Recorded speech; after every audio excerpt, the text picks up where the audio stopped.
മുൻകൂർ ജാമ്യ ഹർജി തള്ളിയതിനു പിന്നാലെ പകുതിവില തട്ടിപ്പ് കേസിലെ രണ്ടാം പ്രതി ആനന്ദകുമാർ കസ്റ്റഡിയിൽ. ക്രൈംബ്രാഞ്ച് കസ്റ്റഡിയിൽ എടുത്ത ഉടൻ ദേഹാസ്വാസ്ഥ്യം പ്രകടിപ്പിച്ച ആനന്ദകുമാർ തിരുവനന്തപുരത്തെ സ്വകാര്യ ആശുപത്രിയിൽ ചികിത്സയിലാണ്. ആശുപത്രി വിടുന്നതിന് പിന്നാലെ അറസ്റ്റ് രേഖപ്പെടുത്താനാണ് അന്വേഷണ സംഘത്തിന്റെ തീരുമാനം. വ്യക്തിപരമായ ആവശ്യങ്ങൾക്കല്ല പണം വാങ്ങിയതെന്നും സായി ട്രസ്റ്റിനായാണ് പണം സ്വീകരിച്ചതെന്നുമാണ് മുൻകൂർ ജാമ്യ ഹർജി പരിഗണിക്കവേ ആനന്ദകുമാർ കോടതിയെ അറിയിച്ചത്. എന്നാൽ തട്ടിപ്പിൽ ആനന്ദകുമാറിന് നേരിട്ട് പങ്കുണ്ടെന്ന പ്രോസിക്യൂഷൻ വാദം അംഗീകരിച്ചാണ് മുൻകൂർ ജാമ്യാപേക്ഷ കോടതി തള്ളിയത്. പിന്നാലെ തിരുവനന്തപുരത്തെ വീട്ടിലെത്തി ക്രൈംബ്രാഞ്ച് സംഘം ആനന്ദകുമാറിനെ കസ്റ്റഡിയിലെടുത്തു. ആരോഗ്യ പ്രശ്നങ്ങളുണ്ടെന്ന് പറഞ്ഞതോടെ ആശുപത്രിയിലേക്ക് മാറ്റുകയായിരുന്നു. കാർഡിയോളജി വിഭാഗം ICUവിൽ പ്രവേശിപ്പിച്ചിരിക്കുകയാണെന്നാണ് ആശുപത്രി അധികൃതരുടെ വിശദീകരണം. ആശുപത്രി വിടുമ്പോൾ ആനന്ദകുമാറിന്റെ അറസ്റ്റ് രേഖപ്പെടുത്തി കോടതിയിൽ ഹാജരാക്കാനാണ് അന്വേഷണ സംഘത്തിന്റെ തീരുമാനം. കേസിലെ രണ്ടാം പ്രതിയാണ് ആനന്ദകുമാർ. തട്ടിപ്പ്, വിശ്വാസവഞ്ചന, ചതി എന്നീ കുറ്റങ്ങളാണ് ചുമത്തിയിരിക്കുന്നത്.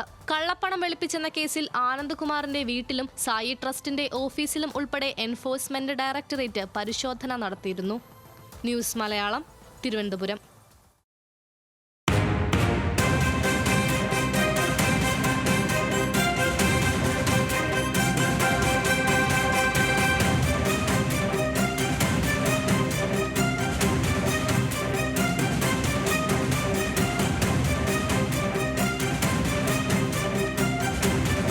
പകുതിവില തട്ടിപ്പ് കേസിൽ കസ്റ്റഡിയിലുള്ള ആനന്ദകുമാറിന്റെ അറസ്റ്റ് ഉടൻ രേഖപ്പെടുത്തും.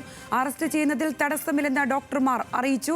കൂടുതൽ വിവരങ്ങളുമായി തിരുവനന്തപുരത്തു നിന്നും VS അനു ചേരുന്നുണ്ട്. അനു, ദേഹാസ്വാസ്ഥ്യം പ്രകടിപ്പിച്ചതിനെ തുടർന്ന് ആശുപത്രിയിൽ കഴിയുകയാണല്ലോ ആനന്ദകുമാർ. ഇപ്പോൾ അദ്ദേഹത്തിന്റെ സാഹചര്യം എത്തരത്തിലാണ്? ഉടൻ അറസ്റ്റ് രേഖപ്പെടുത്താൻ തന്നെയാണ് പോലീസ് നീക്കമല്ലേ?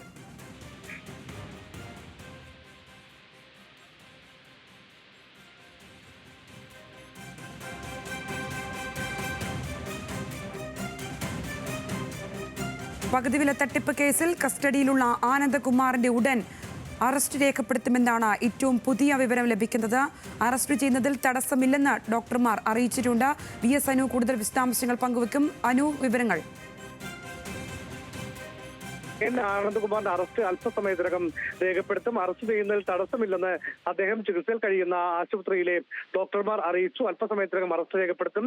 എറണാകുളം ജില്ലയിൽ രജിസ്റ്റർ ചെയ്ത കേസിലാണ് അറസ്റ്റ് രേഖപ്പെടുത്തുക. നാളെ മജിസ്ട്രേറ്റിന് മുന്നിൽ ഹാജരാക്കാനാണ് നീക്കം. ശരി അനു, എന്തായാലും പകുതിവില തട്ടിപ്പ് കേസിൽ കസ്റ്റഡിയിലുള്ള ആനന്ദകുമാറിന്റെ അറസ്റ്റ് ഉടൻ രേഖപ്പെടുത്തുമെന്നാണ് അറിയാൻ കഴിയുന്നത്. VS അനു തുടരുന്നുണ്ട്. അനു, ദേഹാസ്വാസ്ഥ്യം പ്രകടിപ്പിച്ചതിനെ തുടർന്ന് തിരുവനന്തപുരത്തെ സ്വകാര്യ ആശുപത്രിയിൽ ഇപ്പോഴും ചികിത്സയിൽ കഴിയുകയാണല്ലോ അല്ലേ ആനന്ദകുമാർ? അദ്ദേഹത്തിന്റെ ആരോഗ്യസ്ഥിതി ഇപ്പോൾ എത്തരത്തിലാണ്? പോലീസ് നൽകുന്ന മറ്റു വിവരങ്ങൾ എന്തെല്ലാമാണ്? മറ്റു പ്രശ്നങ്ങളില്ല എന്നാണ് ഡോക്ടർമാരുടെ സംഘം ഇപ്പോൾ പോലീസിനോട് പറഞ്ഞിരിക്കുന്നത്. ഇന്ന് രാവിലെയാണ് തിരുവനന്തപുരം സെഷൻസ് കോടതി ആനന്ദകുമാറിന്റെ മുൻകൂർ ജാമ്യാപേക്ഷ തള്ളിയത്. ഉടൻ തന്നെ പോലീസ് അദ്ദേഹത്തെ ശാസ്തമംഗലത്തെ വീട്ടിലെത്തി കസ്റ്റഡി എടുക്കുകയായിരുന്നു. ഈ സമയത്താണ് അദ്ദേഹത്തിന് ദേഹാസ്വാസ്ഥ്യം അനുഭവപ്പെട്ടത്. തിരുവനന്തപുരത്തെ സ്വകാര്യ ആശുപത്രിയിലേക്ക് മാറ്റുകയും ചെയ്തു. എന്നാൽ ഈ ചികിത്സിക്കുന്ന ഡോക്ടർമാർ അദ്ദേഹത്തെ അറസ്റ്റ് ചെയ്യുന്നത് തടസ്സമില്ല എന്ന് അറിയിച്ചതോടുകൂടിയാണ് അല്പസമയത്തിനകം അറസ്റ്റ് ചെയ്യാൻ ഇപ്പോൾ അന്വേഷണ സംഘം തീരുമാനിച്ചിരിക്കുന്നത്. സംഗീത അനു, ഈ മജിസ്ട്രേറ്റ് മുന്നിൽ ഹാജരാക്കുന്നതടക്കമുള്ള നടപടികൾ എത്ര സമയത്തിനുള്ളിൽ പൂർത്തീകരിക്കാനാണ് പോലീസ് ലക്ഷ്യമിടുന്നത്? ഇന്ന് രേഖപ്പെടുത്തിയ ശേഷം നാളെ മജിസ്ട്രേറ്റ് മുന്നിൽ ഹാജരാക്കാനാണ് അന്വേഷണ സംഘത്തിന്റെ തീരുമാനം. ആദ്യ നടപടി എന്ന രീതിയിൽ ആദ്യം എറണാകുളത്തെ കേസിലാകും മജിസ്ട്രേറ്റ് മുന്നിൽ ഹാജരാക്കുക. അതിനുശേഷം തിരുവനന്തപുരം ഉൾപ്പെടെയുള്ള സംസ്ഥാനത്തെ വിവിധ ജില്ലകളിൽ രജിസ്റ്റർ ചെയ്ത കേസിലും ആനന്ദകുമാറിന്റെ അറസ്റ്റ് രേഖപ്പെടുത്തും. സംഗീത. ശരി അനു, ആനന്ദകുമാറിന്റെ അറസ്റ്റ് ഉടൻ രേഖപ്പെടുത്തും. VS അനുവാണ് വിശദാംശങ്ങൾ പങ്കുവച്ചത്.